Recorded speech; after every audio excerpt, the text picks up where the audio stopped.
Viewers, welcome my mini blog. তো তোমরা সকলে কেমন আছো? আশা করি ভালো আছো। তো আজ 1 জানুয়ারিতে সকলকে হ্যাপি নিউ ইয়ার। তো আমরা সকাল সকাল রেডি হয়েছি, আমরা এখন বেরিয়ে পড়লাম। তো এখন আমরা চলে এসেছি পেট্রোল পাম্প। তো এখানে এসে দেখি একটা প্লেন একটা বড় গাড়িতে করে নিয়ে এসেছে। তো প্লেনটাকে নাকি কে কিনে নিয়েছে, তো সেই প্লেনটাকে এখন উনি নিয়ে যাচ্ছেন। তো এখানে রেখে দিয়েছেন।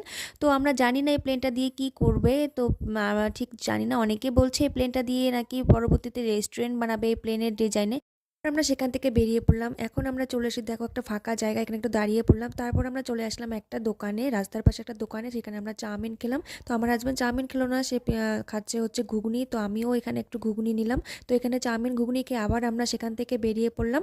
তো এখন আমরা চলে আসলাম একটা মিষ্টির দোকানে। তো মিষ্টির দোকানে এসে আমার ছেলে খুব খুশি, কারণ মিষ্টি খেতে খুব ভালোবাসে। তো এখানে মিষ্টি, সন্দেশ, সিংড়া, তারপর রসমালাই আরও অনেক কিছু খেয়ে নিলাম। তো এখানে খাওয়া দাওয়া শেষ করে আমরা এখন বাড়ির দিকে রওনা হলাম। তো দেখো আমরা তিনজনে খুব খুশি হয়েছি আজকে ঘুরতে পেয়ে। তো আজকে আমার ভিডিওটা তোমাদের কেমন লাগলো